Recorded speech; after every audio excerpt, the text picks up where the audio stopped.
Hello everybody and welcome to Batman Day 2020. Today I'm going to be showcasing my Batman Beyond minifigures that I've been working on. So, we have Old Man Bruce, or Old Bruce Wayne, Old Superman, Terry McGinnis Batman, or Batman Beyond, and then the Joker, which is from the movie Batman Beyond Return of the Joker, not in the series. But yeah, let's get into the showcase. Starting off with the man who started it all, Bruce Wayne. Now, obviously, if you know who Batman is, that's not normally his look, but Batman Beyond is set in the future, where everything hovers and buildings are super futuristic. And, well, with that time comes, well, time. And that means that Bruce Wayne can't always be young forever, even if he wanted to be. So, first off, let's just look at his cane really quick.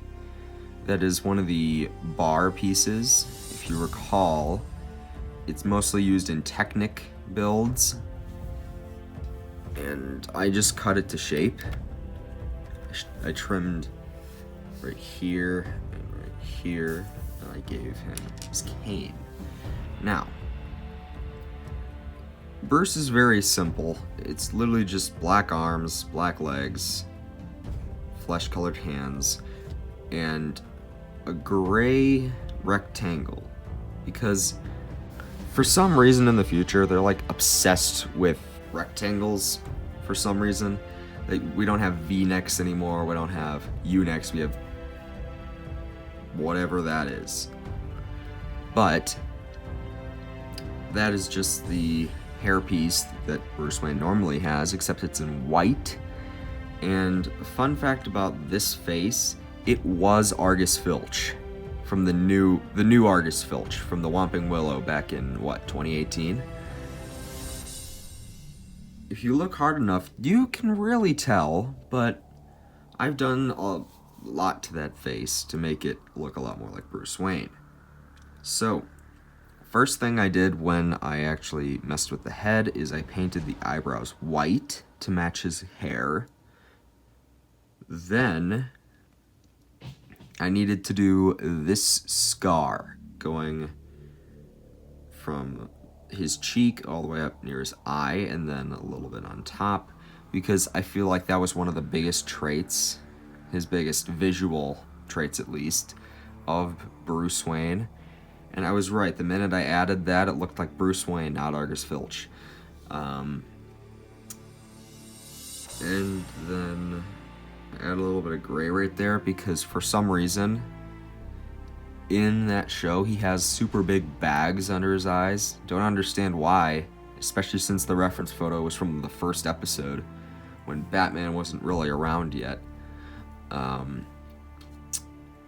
I mean, that's pretty much Bruce Wayne. There's nothing on the back. It's just completely blank. See, his back, it's completely blank. There's no point in painting something on the back when there's barely anything on the front. So I just wanted to keep with it. But yeah, that was Bruce Wayne. Now let's move on to the next minifig. And here is my futuristic Superman. He appeared in season 3, I believe. It was part of an episode, a 2-part episode called The Call, where Batman gets called in to be part of the Justice League. Well, the new Justice League, that is. So, Superman, pretty generic, honestly. His face is just the regular Superman head, you know, the one that does not look like Henry Cavill that they keep on using. Then, this is his futuristic Superman symbol. I don't know why it looks like that, but it does. And then for some reason, he has these like 3 pads on his arms, so I gave that to him. And I just took a regular Superman hair with the curl, and I painted around it white, just because that's essentially what he looks like. I mean, I even checked to see if there was anything on the legs. Nope, it's just straight up fabric. Like, there's nothing there, which was very, very surprising. I expected there to be something. I mean, it's the future, right? But I guess not.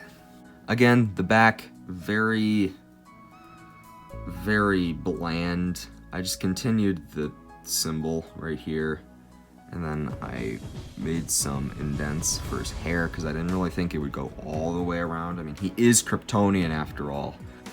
So yeah, that's it for Superman. Let's go on to the next figure. And this is the Joker. Now, this is not from the actual series. This is from the movie that I believe was released in 2001, if I'm correct. The series aired like 1999, so yeah, but in that movie they brought the Joker back, and this is essentially what it looks like. It kind of reminds me of the old Voldemort torsos, actually, from 2010, and they had like the green highlights, but this one's purple. And I really like how those accents came out. I've never done something like that before, so when it really came time to do it, I was a little hesitant, but I just kind of followed all my reference photos, and it just worked beautifully. This is just the Bruce Wayne hairpiece in green, because if you look at it, he really does have that haircut. That's just the head from the CMF, but I did have a different head, which I made myself, but I just didn't think it looked enough like the Joker. So I'm gonna go quickly pop that on. So yeah, that's my Joker head. Decent at best. I mean, I don't think it really compares to this. Not one bit. It's my first time making an entirely custom face, and I feel like if I did somebody that was not the Joker, I probably would have done a better job.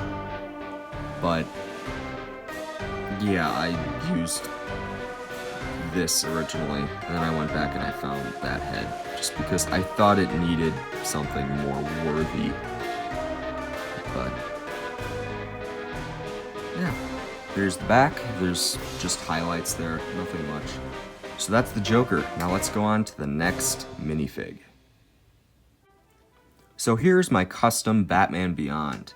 Now, this Batman actually uses the Lego Movie Batman, the Batman Lego Movie figure as a base. So I got rid of the old symbol and I painted a new one on there. That took quite a bit of time to get right. Then that's just the Lego Movie belt, painted in gray with the red right there. These are just black pants. He doesn't really have much. Black arms. I probably could have sculpted the little spikes on it. I decided against it just because of the fact that it would ruin the next, because he has another feature. Probably should have said that before. But this is just a Batman cowl that I cut all the way around and then sculpted downwards to match up with the rest of his face. Because Batman Beyond, he has like expressions showing through the mask. Don't know how that works, but it just does. I made these two arms. And these things on the end are actually Technic pins, which I cut to size so that they could actually, if I just take them off the stand here, take off these arms, I made these Technic pins able to fit into an arm socket. Haven't ever seen that done before, so that was really interesting. Because I really wanted to make that iconic look when he's gliding through. So let's just take off his head.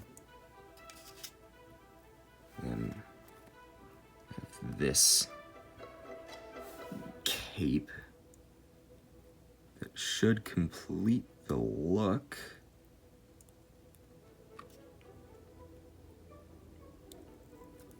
Come on.